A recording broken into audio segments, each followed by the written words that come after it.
Hey y'all, thanks for clicking on the video. And if you are a lover of driftwood, if you're a crafts person that likes to create beautiful pieces of art or functional pieces out of scrap wood or lumber or driftwood, you're really going to want to stick around for this video. It's going to be informative. I'm going to walk you through the process and we're going to end up with a product that I think anybody would really be happy with. So y'all stick around, let's go.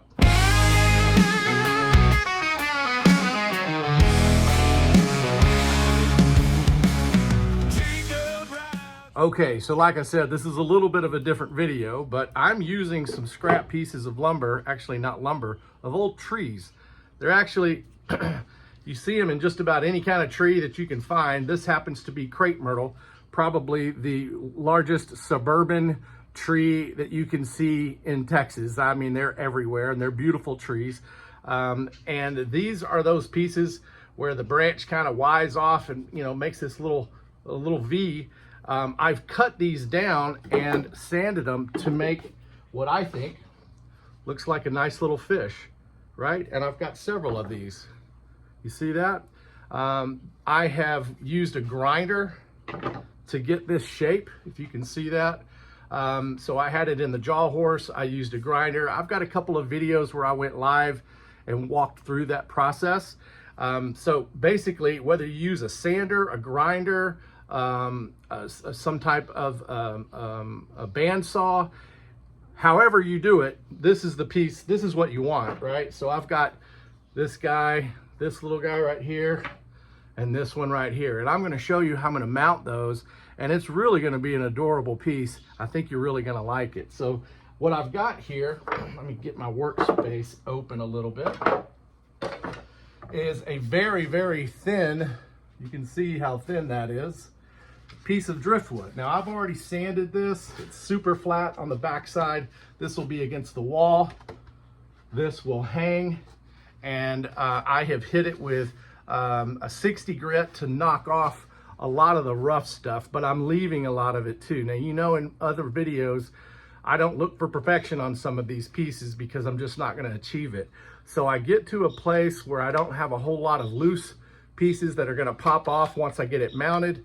And I ended up finishing off with a 120 grit. So, I mean, it's smooth, but nothing spectacular. But it's going to look really nice hanging up on a wall. I'm going to leave it this color. Well, I'm going to put some Tung oil on it, and then I'll cover it with polyacrylic, which is a water-based finish I think you'll really like. Let me move you down here and kind of show you what I'm talking about. Can you see that okay? Yeah. So here's the piece. Here's my little fish, right? I think they go, this one goes this way. Yeah, this way and this way. You can do them any way you want, but I'm going to use this 5/16 dowel rod right here. I'm going to cut at different lengths, drill a hole, put some wood glue in the back of the fish as well as into the piece, and so these will appear to swim above this piece of driftwood. Once it's all done, I'll cover all of it with polycrylic. So let me go ahead and start with the drill and the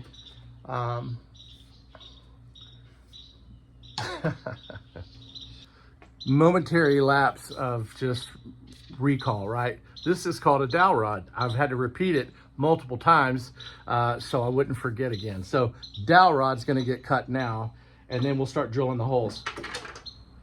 So I wanna make sure before I drill anything that I know the spacing. And so I think where I have them now is about where I want as far as distance apart. But I want this guy to be swimming up here and this one to be swimming a little bit lower. And so through that, I've got to determine the length on the dowel rod and then go from there. So I also need to make sure, I'll show you, because this piece is so thin, I've got to make sure I'm hitting right in this general area. If I get back into here, it's going to be too thin, it's going to bust through, it won't hold. This is a good spot, and this is a good spot. You can see where it's kind of a little bit higher. So this guy here, this guy there. Oh, and look, let me show you. There's still some imperfections and some markings on this. I actually finished this with a 320 grit, and you can see that in the other video. But this is fine. I could take resin and I could put resin all over it and sand it and give these color. I did that before in another video with an angelfish that turned out spectacular. But you get the general idea. I'm looking for this swimming effect. So this little guy will be a little higher, mama will be a little lower, and then the papa fish will be somewhere in here. So I carefully mark where I want the dowel rods to go. I drill the holes, and I also drill the holes in the back of the fish. All right, so to determine how high I wanted these, I wanted to go ahead and get the dowel rod into the hole here, and then I know I want my fish to float about that high, but I also have to account for the fact that I've got that much inside the fish, so I'm going to lose that as far as length is concerned here. So I think if I'm going with this guy, I'm going to get him about right here. So I'm just going to put a little mark. There we go. I'm going to make a quick cut on that, and I'll be right back. All right, so now I've cut my piece right here. You're going to get some real rough spots on the edge. Just take a piece of sandpaper, and it doesn't have to be completely smooth, obviously, but let's get those rough edges out to where it'll fit nicely in both the holes. There we go. Then I can put that back in there. Now I'm dry setting this right now because I want to test, meaning I'm not putting any glue yet. I want to test to make sure this is going to work out the way I want it.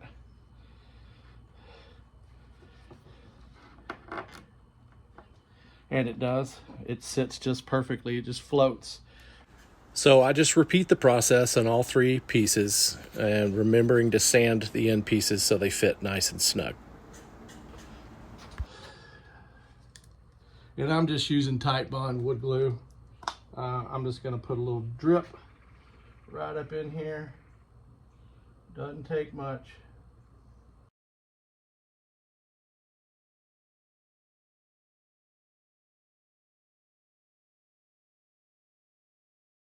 That's all good. All right, let those sit. I'll pull out my pure tung oil from Walrus oil. That's one of my faves. And then I'm just gonna do a nice coat. I love the Walrus oil. It does not change the color of the wood the way maybe a polyurethane might. I mean, it's going to moisturize it, so it's certainly going to be a different color, but it's not going to, it's all natural. There's no smell. It's just going to be really, really pretty. It brings out a lot of the grain.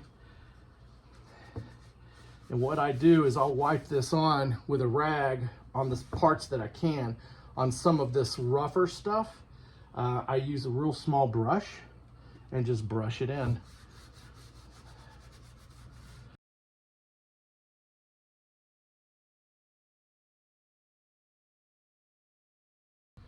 Oh yeah, this is turning out just fine.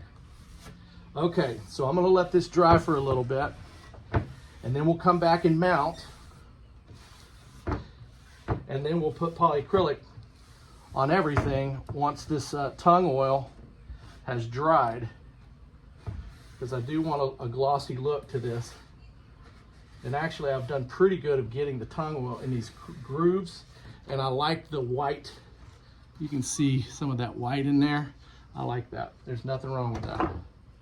So here's the polycrylic that I'm talking about. So this particular brand is through Minwax, and it is a premium water-based finish. It's durable. It's fast drying.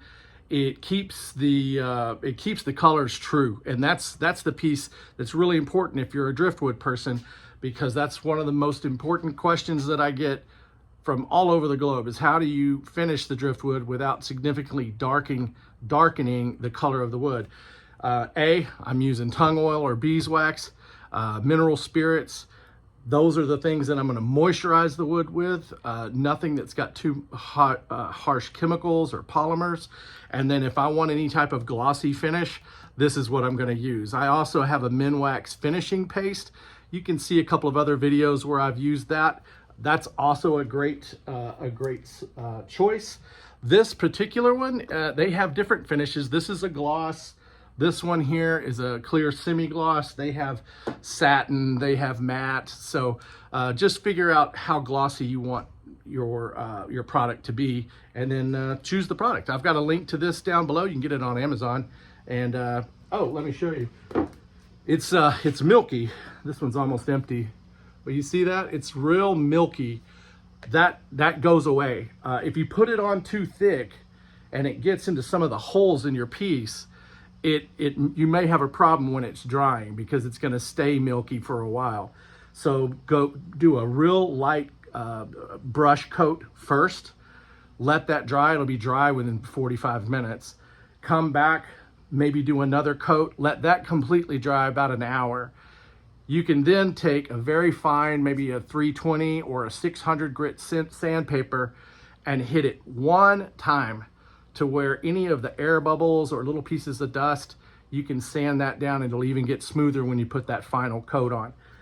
Do you have to use anything like this? Nope, you don't have to at all. You could be fine with just the tung oil or with beeswax and leave it just like that. Just know that maybe every year or so, it's important to go back, re-moisturize that just like you would an old antique piece of furniture. It's going to dry out.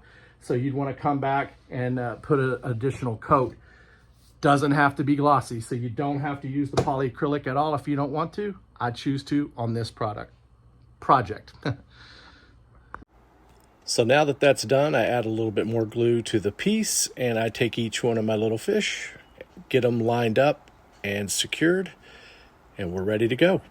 Okay, line them up again. I want to make sure they're all swimming the right way. All right, one step closer, right? So you can see, kind of see what we've got going on here. I don't want to move them too much because they're going to be settling in, but you get the general idea. Come back, we'll use the polycrylic, and then we'll do the final reveal. Okay, so we're about 10 hours later. The tung oil is dry. You can go 12 to 24 hours before you put another coat on. I use 10, it's fine. And so I'm ready to put the polycrylic on. These are nice and stable, so I'm not worried about those. To apply the polycrylic, you can use one of these little foam brushes, or you can use just this little bristle brush. This is a little 2-inch, super cheap. The issue with the bristle brushes, I can get into these little cracks really nice, and it coats really good, but you're gonna lose some of those bristles along the way. So just pay attention and make sure and get those removed before it dries. The foam brush, this works great too. However, if it snags on any of the little pieces of wood, you're going to get little pieces of this foam. And so I usually go with the bristle brush for something that's got more of a rough finish like this one does. So let's go ahead and open the polycrylic and start that process. All right, so like I said, it comes out real milky. That's okay, that's how it's supposed to look. I'm gonna set that down nice and stable.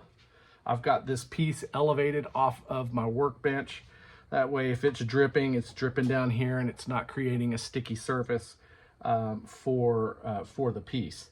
So with that in mind, I'm gonna start high and then I'll work down into this piece. So my fish are gonna go first. And I'm gonna make sure and just do a nice little light coat. See how it's going on a little white? That's okay. That's all good.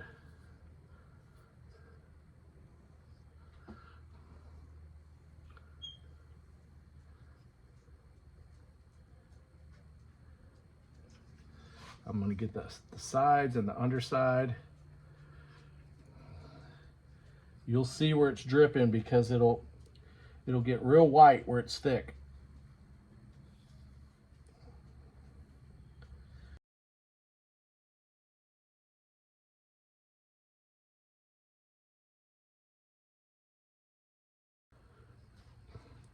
All right, so after this initial coat, I'm gonna let this sit for a little bit. I mean, 3 hours really before you use it, but I can apply, and you know, after 2 hours, you could sand back on this.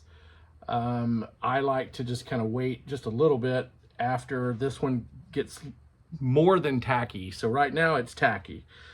Once it gets past the tacky stage, I can actually go back and hit it again with another coat, which I'm going to do on this piece. I like the gloss look. I can see where it's soaked in a little bit on each of these pieces. So we'll give this about 30 minutes, and then I'm gonna come back and do a final coat. I'm only gonna do 2 coats. You can do as many coats as you would like. Just make sure it's dry and that you sand in between the coats. For this one, I'm real comfortable with what I've got. All right, I wanted to bring this piece out into the light, and although it's still not completely dry, I went ahead and moved it, and you can see that it's just absolutely stunning. I mean, this crepe myrtle, I mean, this is what it was. It was these pieces, and you could use cedar, you can use oak, you can use big ones, small ones. You can get really crafty with the way you want to do your fish, but from an abstract standpoint, this is absolutely gorgeous. You could also do a tabletop version of this. You just need to put the dowel rods going up and then drill into the bottom of the fish and stand them up. There's just limitless opportunities here for mass production, really, which is not something that I usually do, but this is something that I'm super proud of, and I hope you like it as well. Give me a thumbs up, like, subscribe, share, comment. I really appreciate all the support that I get, and more videos to come. Take care. Where the ocean tides hold sway.